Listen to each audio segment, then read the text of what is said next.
Hi, I'm Travis Monson with Once Upon a Board Game. Today I want to teach you how to play a wonderful little roll and write game called Encore. Now this was originally released in Germany under the name Noch Mal, but the English version of it is simply Encore. And this is designed by a husband-wife duo that I've mentioned before, Inka and Markus Brand. They've put a lot of great games out, and this plays from 1 to 6 players in about 20 minutes. And I got to tell you, this is, I think, probably by far my family's most played game out of our entire collection, and we have a few games. This is one, there's partly the reason why we played it so much is because it has a wonderful smartphone app. We've played it all the time, waiting in line in restaurants and doctor or dentist offices, amusement parks, you name it. This game, we play it quick. It's so quick and easy, and it's lots of fun. This is not the actual game. I made a bigger blown up version with a little bit more colorblind friendly symbols than what I originally had. I'll get into that when I teach how to play. But this is a great game. My family loves it. It's awesome. Let me show you how it plays. Okay, as I said, I'm going to be teaching the game Encore. Okay, so here's what you get. This is basically set up for a 2-player game. To play the game, you just grab a score sheet for each player and set out the dice, and you're ready to go. Setup is super easy. Okay, again, just a reminder, this is my own version of the player board that I blew up, and I added the different colorblind friendly symbols because I've got the expansion on the back, which I'll do a separate video for the expansion. But the dice, you get 6 dice in the game. Okay, there's number dice and color dice. Okay, the numbers, there's 1 through 5 and a question mark that represents a wild number. With the color dice, there's 5 different colors and a black X that represents a wild color. Okay, so each type of dice, the numbers and the colors, both have a wild. Okay, now if you look closely at one of the player boards, you'll see basically there's a grid of a whole bunch of different color boxes. What we're trying to do over the course of the game is mark off as many of those boxes as we can, because we're going to score points in a bunch of different ways for colors and columns and stuff. I'll talk in just a moment about how it scores and how it ends. Okay, but suffice it to say, we're going to be marking off boxes in our grid here. And ultimately, we're going to score points for that, and the highest score is going to win. Okay, so let me just talk super briefly about how a turn works, and then I'll talk about how we score and how the game ends. Okay, so for a turn, beginning with the start player is going to simply just pick up all 6 dice and roll them. Okay, and let's just set them here where you can make sure you see them all. Whenever the active player rolls a dice, they are going to immediately pick a color and a number combination. They can pick from any available color dice and any available number dice and make a match. So basically I can have a red 4 or a green 4 or a wild 4, or the same thing with a 3 and so on. You get the gist. Okay? And so once the active player has made a color and a number combination, they're going to mark off boxes on their grid corresponding to that many boxes in that color. And I'll talk more about how you mark it up, because there are some constraints over what you can mark off. Okay? But the active player is going to pick a color and a number combination to mark off on their grid. Once they've chosen, the dice that the active player has chosen are set aside. They're off limits for everybody else. Everybody else is then going to choose from what's remaining. Okay? And all remaining players pick simultaneously, and at the same time. They don't actually take the dice, so it is possible, it is allowed for everybody else to pick the same combination. Maybe everybody else at the table really wanted that green 3, for instance. They all can, that's fine. The one thing that's off limits is what the start player chose. Whoever rolled the dice, they get first choice, and what they choose is off limits. Then everybody else simultaneously chooses from what's remaining, and then they can mark off on their boards what they chose. Okay? Now there is one very important distinction. On the first 3 turns of the game, the dice that the active player chose are not off limits. Okay, it's basically a way to start the game to guarantee that everybody can start on equal footing. Everybody can have the first 3 turns to make sure that we all have a good choice of how to start. But after those first 3 turns, then what I just said applies. So the active player rolls, takes something, they mark it off, and they set those dice aside. Everybody else chooses from what's remaining. Okay? So once, as the active player, I mark off my boxes. Maybe, for instance, I want to mark off red 4, like this. Then everybody else chooses, and so on. Okay? Once we've all chosen and marked off boxes, and you can always just pass, because there are going to be times when you literally cannot nothing will work. You can't mark anything off based on the die roll. So you always can just choose to pass. And it does specifically say in the rules, if the active player passes, maybe if there's nothing that they can use, then no dice are off limits. All 6 dice are available for all other players to choose from. Okay, so that's an important distinction. Okay, so simply, active player rolls a dice, picks a color and a number combination, marks them off. Everybody else chooses from what's left. They mark something off on their sheets. Then the dice get passed to the next player. That player rolls, and similarly, they pick a color and a number combination.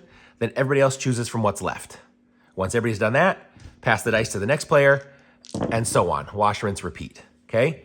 So you keep doing that over and over and over until a game end condition is met. And I'll talk about that with how we score here. Okay, here's a zoom in up close of a player board. In just a moment, I'm going to talk about how you score points, because this is a game where the highest score wins. But before I talk about how you score, I want to talk about an important concept, and that is, I guess for the lack of a better term, player rewards. If you are the first person to accomplish a certain task, you are going to score more points than the other players. It's effectively a race. All the different elements of this game, you are racing to be the first one to do it. Because if you are the first one to do it, you're going to score a higher point value. Okay? Once somebody has accomplished a task, for instance, these first boxes up here are talking about marking off all the boxes of a certain color, because that's what we're trying to do. Over the course of the game, we're going to be marking off boxes on our player sheet, right? And so if I am the first one at the table to mark off all my red boxes, I would announce, hey, I've got all my red boxes marked off. And if I'm the first one to do it, I would circle and score the higher point value, okay? All other players can score the lower point value. It's not only first and second, okay? It's just a reward for first, and then everybody else would get the lower point value, everybody else that does it. Okay, so whether you're doing it for marking off all the boxes of a given color, or possibly all the boxes in a given column. Okay, if you have marked off all the boxes in a column, you would announce, hey, I've marked off everything in column K, and I would get the higher points if I'm the first one to do it. Again, maybe Allie marked off everything in column L before me. So she got the higher points in column L, so I had to mark off that I didn't get that. But maybe later on in the game, if I mark off everything in column L, then I can say, oh, I got column L also, so I'm going to score the lower point value. Okay. Similarly, maybe Allie got all of the blues before me, but I was able to still get all of my blues later on in the game.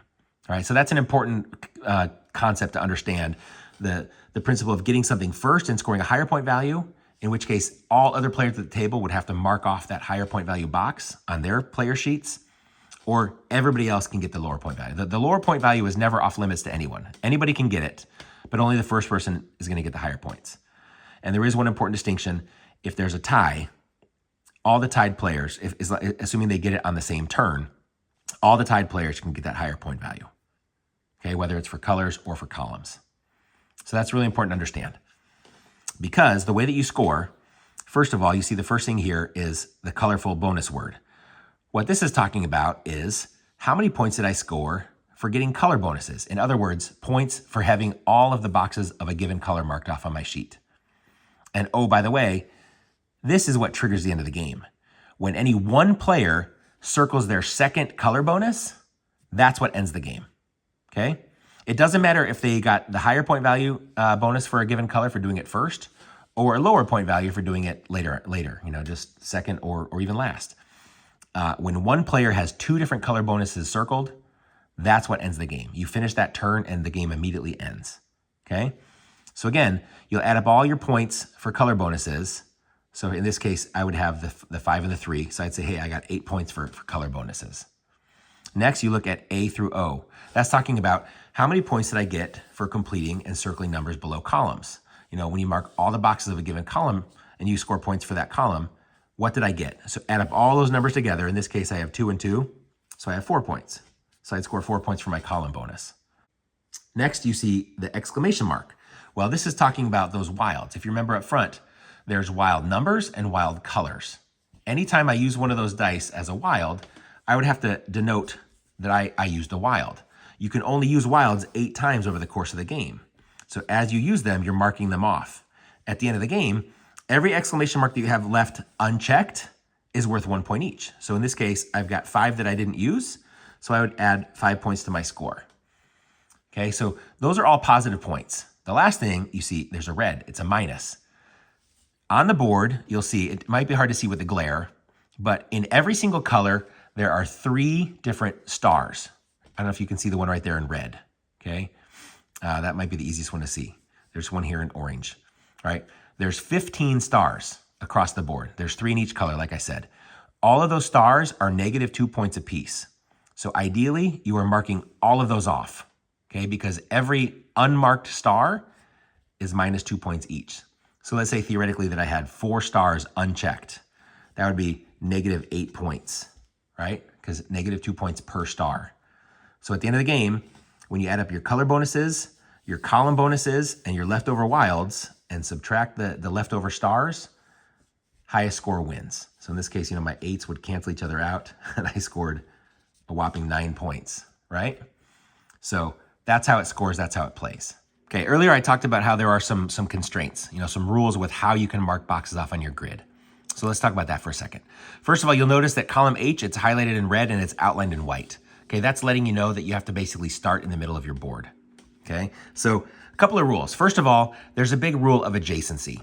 Okay, everything always has to be adjacent. And I'll explain what I mean by that in just a second here. Okay, also, you always have to mark off the exact number of boxes that are on the number die that you chose. That's why sometimes you may want to pick that wild to get the number that you need. Because if you can't use the exact number of spaces of what's on the number die, you can't make that choice. You have to pick a different color number combination, or you just have to pass. Okay. Also, all the boxes that you mark off on a given turn have to be adjacent to each other. Okay. So let me illustrate what I'm talking about by all these points. Okay. So you have to start in the middle. Let's say my turn, maybe I picked a blue 4, for instance. Okay. At the start of the game, I have to start in column H. Okay, so the first box I mark has to be in that column. So that works, right? Okay, I also talked about the fact you have to mark exactly that number. So I cannot mark 3, I cannot mark 5, I have to mark exactly 4. Okay, so I mark 4 boxes. I also said all the boxes that you mark on a given turn have to be adjacent to each other. Okay, you can't split it up and mark some over here and some over there. Okay, so that is a legal turn. I started in column H. I talked about adjacency. Everything is adjacent, everything is together. I marked off the exact number. That's legal, okay? So let's say on another turn, I picked an orange 4, okay? Well, a couple of things. First of all, you can always, like I said, you can always build adjacent. So once I've already marked off squares, I can expand and mark off squares adjacent to what I've already marked, okay? Or you can always start in column H. So you can start somewhere else in column H or go adjacent to what you've already marked off. Okay, so those are important rules. And when you think about it, the fact that you have to start in the middle, that's why that column is worth the least amount of points. I talked in the scoring about you get the bonuses for completing columns. Well, you notice that the 5-point column is all the way at the edge, because to get there, you have to start in the middle and work your way out and then fill in a column. That's why those outer columns are worth the most points, okay? Because you have to go adjacent and work your way out before you can fill in the column. Okay, so adjacency. I have to mark off the full. So if I picked a 4, I could not mark off these 2 right here. Yes, it is legal to start in a different place because I'm starting in column H, so that works, but I've only marked off 2. I would have to mark off the full 4. So this is illegal. I cannot do that, right? I cannot mark off just 2. Another thing, what if I say, hey, this is adjacent to blue, so maybe I'll mark off 2 there and I'll mark off 2 here. Okay, I marked off 4. They're in orange, they're adjacent, right? Sounds good, right? No, because they're not adjacent to each other. All of the X's that you mark off on a given turn have to be clumped adjacent to each other, okay? So I cannot split it up between multiple areas of my board. So that is not legal either, okay?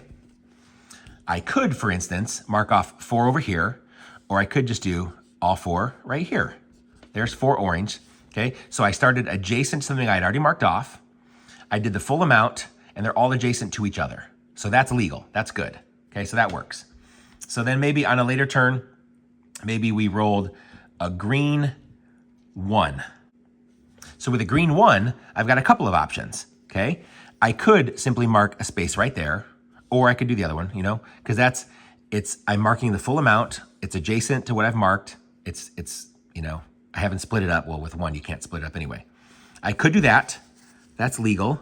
I could also, for instance, mark off 1 right here. This is also adjacent to a thing I've marked off. And that's maybe good because I'm covering up a star. So I could do that. Or I could also just start somewhere else in that column H. Because in column H, that's the one exception to adjacency. As long as you're starting in that center column, you can start anywhere in column H. So I could, with one green, I could do, for instance, a simple one green up top like that. So maybe I want to do something like that. Okay, so that's another legal placement. Here's something else I want to illustrate. This is a pitfall some new players fall into. With, let's take this for instance. Maybe for this turn I'm using a green 4. Okay, so I can't go here. Diagonal does not count as adjacent, so I can't start there because that's not adjacent to something I've already marked off. Plus, I can't go there because that's only 3 boxes, and I would have to mark off 4. So I can't go here. I can't go here. This is adjacent, but there's only 2 boxes there, and I can't mark off all 4. And I could not split between 2 different areas. All the things that I mark off have to be contiguous and adjacent to each other. So I can't go in either one of those places. So with a green 4, I could go here. I could start working on this shape. So if I do something like this, with a green 4, this is adjacent to a box I've already checked, so that's legal. And they all have to be adjacent to each other, and I have to mark off the full number. Okay, so I did green 4. So that's totally legal, that works. However, this is something that I want to just make you aware of.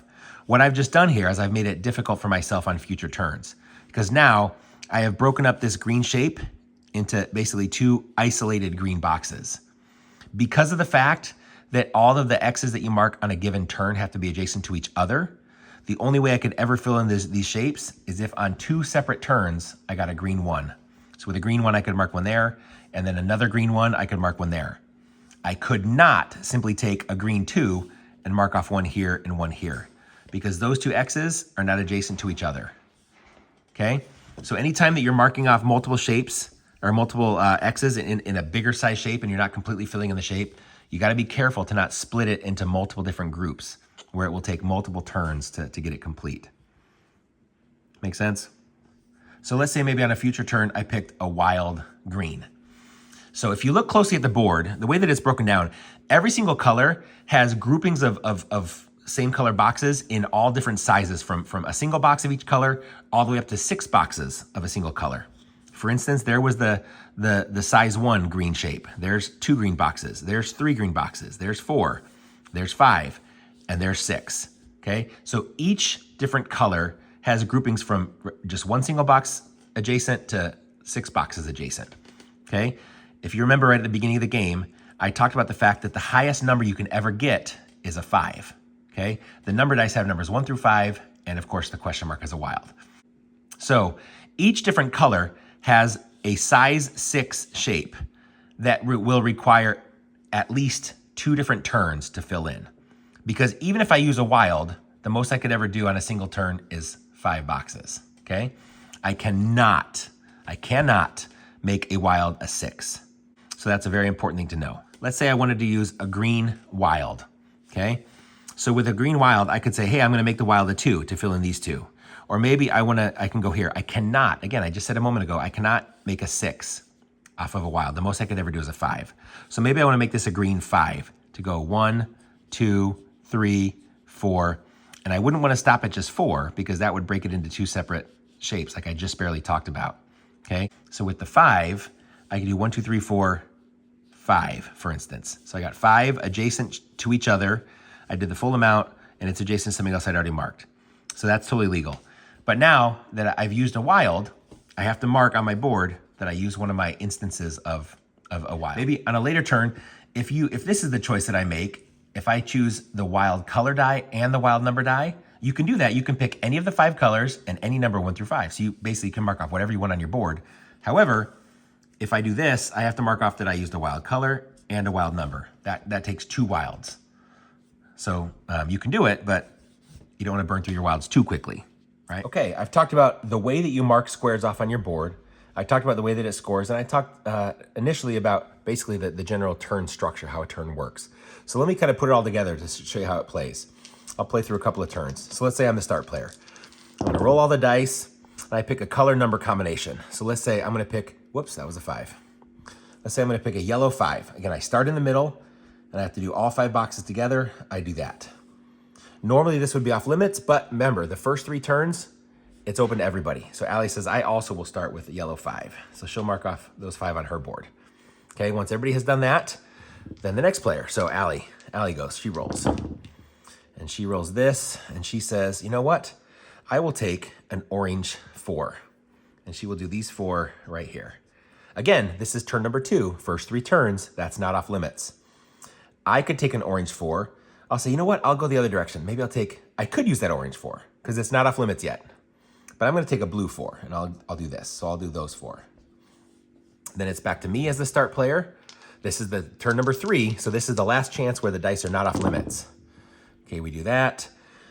And I say, you know what? I will do an orange 3. And I will do 1, 2, 3. Again, a size 6 shape is going to take a minimum of 2 turns. So sure, why not go there?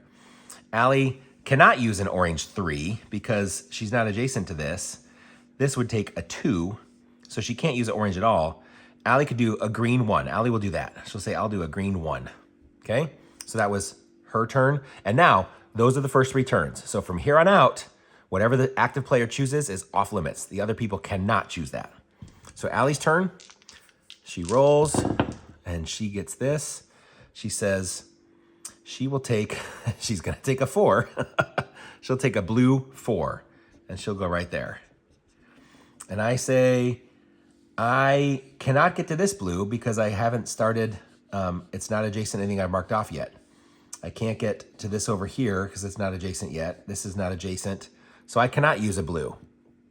What I would have to use a wild. So I could do that. I could say, you know what? I will take a wild 4. And I, of course, have to mark that I'm using a wild. And I will make that wild, let's say I'm going to make it green. So I'll do 1, 2, 3, 4. I did 4 greens altogether right there, adjacent to something else I've marked. So that works. So Allie took hers. It was off limits. I chose from what was left. Okay, back to me. I'm the active player. I roll this, and I say, you know what? I will take an orange 4. And I will go 1, 2, 3, 4.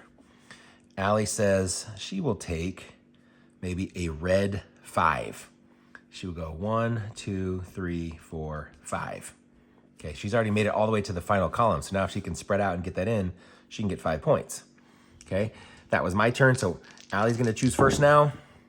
So she rolls and she says she will take a yellow 5. And she laughs at me because if I want to go, I have to take a wild no matter what. The only color I can choose is wild. She goes, haha, use your wild, sucker. So yellow 5, 1, 2, 3, 4, 5. She does that. And I say, well, you suck, but I don't want to get skipped. So how about I say, I will make a red. I'll make the wild a red. So I'll do red 3. So I'm using a wild and I'll do 1, 2, 3. I'll do that. I've almost made it here to column A. She's going to the right, I'm going to the left. So my turn. With this, I say I will take, how about I do a red 4? And then I laugh at her. And she'll have to do a red, but if she wants a number, she will also have to take a wild. So I say, hey, turnabout's fair play. So with a red 4, I could go here, but I think I want to get this. 1, 2, 3, 4. Again, they're all adjacent to each other. It's adjacent to stuff I've already marked. That's legal. Allie says, well, you suck. I didn't plan on using a wild, but since I'm going to, I'll take a red 5. So she uses a wild. She'll go 1, 2, 3, 4, 5. Red 5. Allie's turn again. And she says she will take green 4 because she wants to try and get this column O. 1, 2, 3, 4 green there. So that's off limits to me. I'll say I'll take a red 5. I'll also try and get over there to column O. Maybe I'll race you for it, Allie. Back to me. And I say, okay, I'm going to take an orange 3. I can finish that size 6 shape that I did earlier. 1, 2, 3. Allie says, you know what? I don't want to spend another wild. She'll just use an orange 1. She'll mark off that orange star right there. Orange 1. Okay, back to her. Maybe this is the last turn they'll do, then I'll skip forward a little bit. Allie says she will take a blue 4 and go 1, 2, 3, 4. And then with what's left, I say I will take a green 4.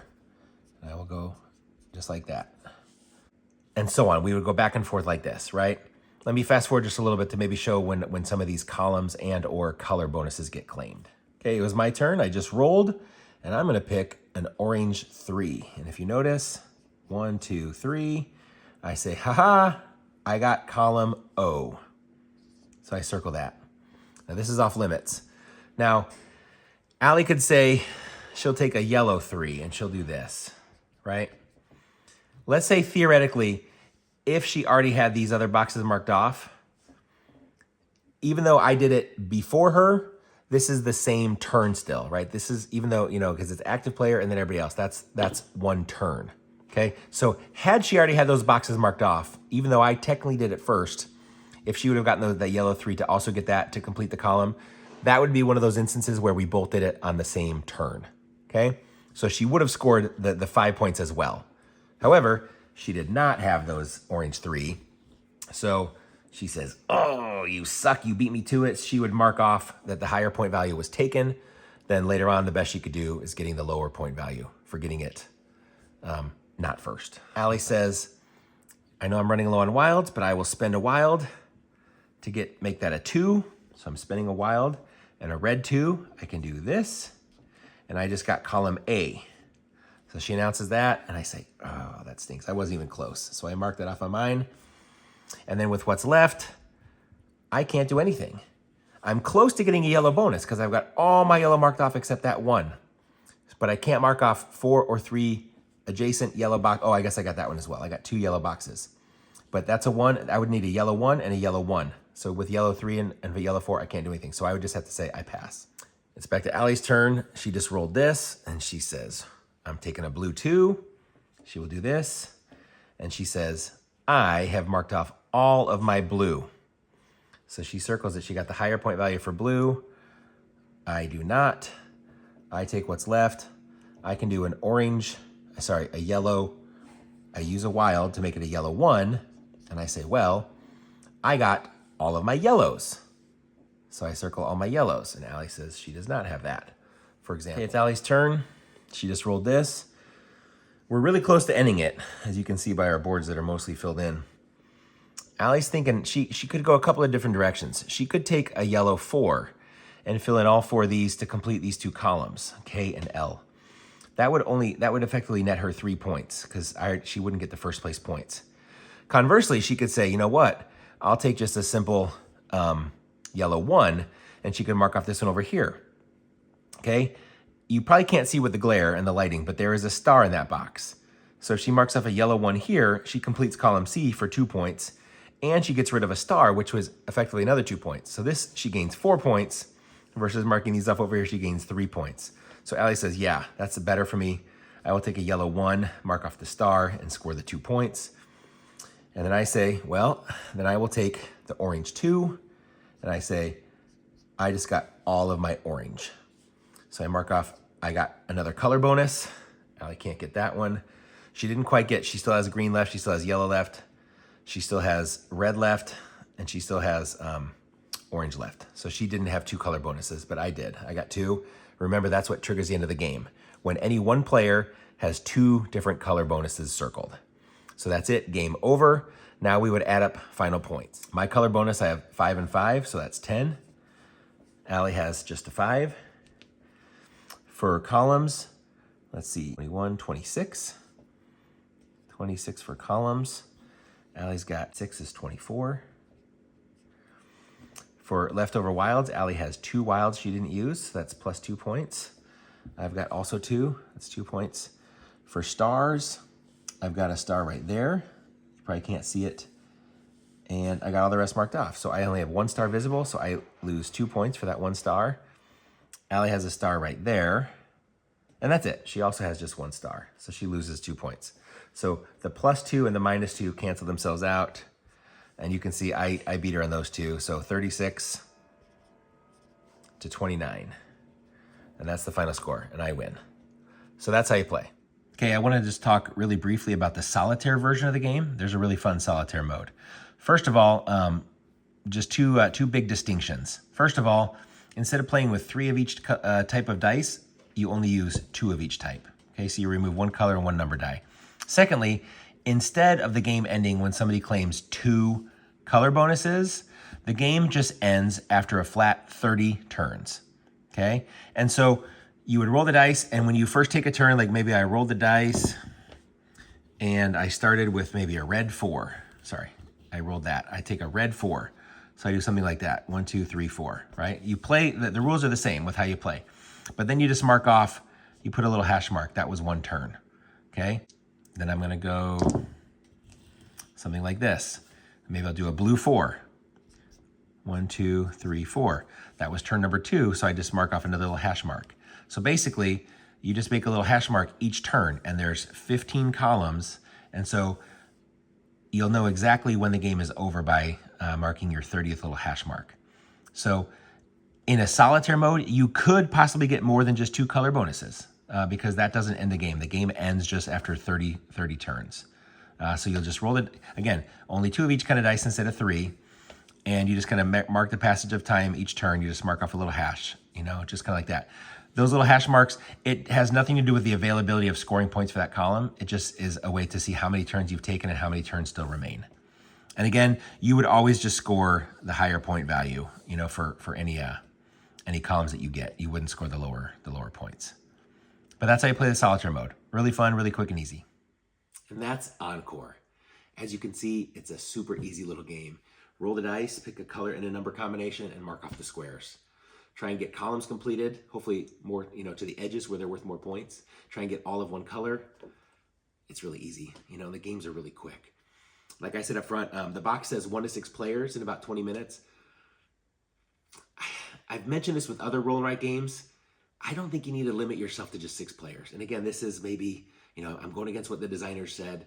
I get it. I understand why they maybe said up to 6 players, because you as the active player, you get first choice over what color number combination you get, right? So with a bigger group, you don't get to pick the color and the number combination as often.